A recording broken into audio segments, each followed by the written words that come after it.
Hello and welcome to the Daily 180. This is episode 647. I know I've got two videos out there that say 647. Don't worry, I'm deleting the other one.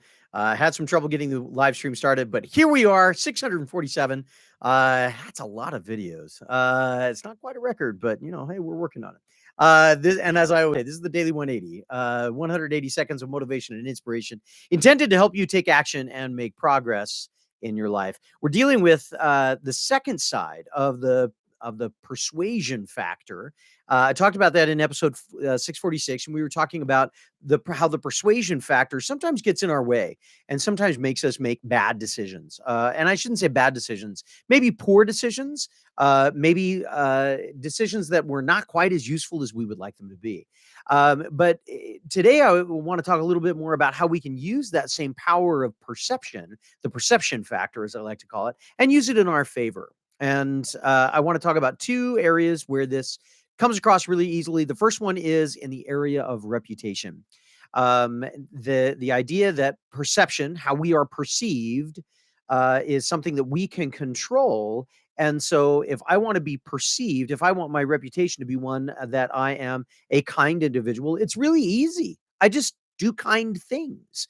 I find somebody that is having a difficult day and I do something nice for them. I make it a part of my character to make sure that I am visible about doing kind things. Another area where this can be very valuable for us. And I love there's a quote that I have used for a long time now.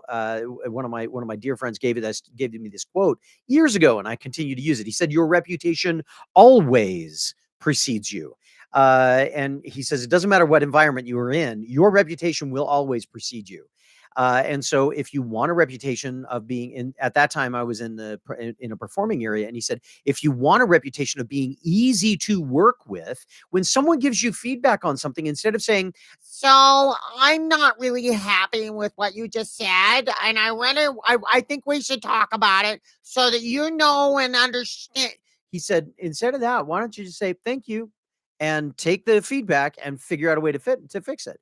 And he said, and if you can't figure that out, go up to the person and say, hey, I'm trying to figure out how to fix this. Can we talk about this a little bit? But when you resist the feedback on an initial level, then you get a reputation of being somebody that is difficult to work with. There's a perception that you are difficult to work with. Whether you are or not, the perception then precedes you. So how can we do that? We can be thoughtful about doing things that we believe represent us the best that they possibly can be. Keep in mind, I'm not talking about being fake. I'm not saying, if you're not a kind person, go out there and do kind things and you'll have a perception of being kind. What I'm saying is if you want your perception to be one that broadcasts kindness or goodness or any of those kinds of things, just do them. Take those actions. Don't be afraid of taking them. Don't be thinking that people are saying to say, Oh, they're just doing that because they want to be seen. just be that. Take those actions, and you'll find that that opens up a wonderful world for you. I've gone a little bit long today. As I always say, share this with as many people as you can. Give us feedback when you feel like we can benefit from it. If this has been beneficial to you, give me feedback on that. I'd love to see it. Hit the button to subscribe. Hit the bell to be reminded. This has been the Daily 180. Newlum Diem. We'll see you next time.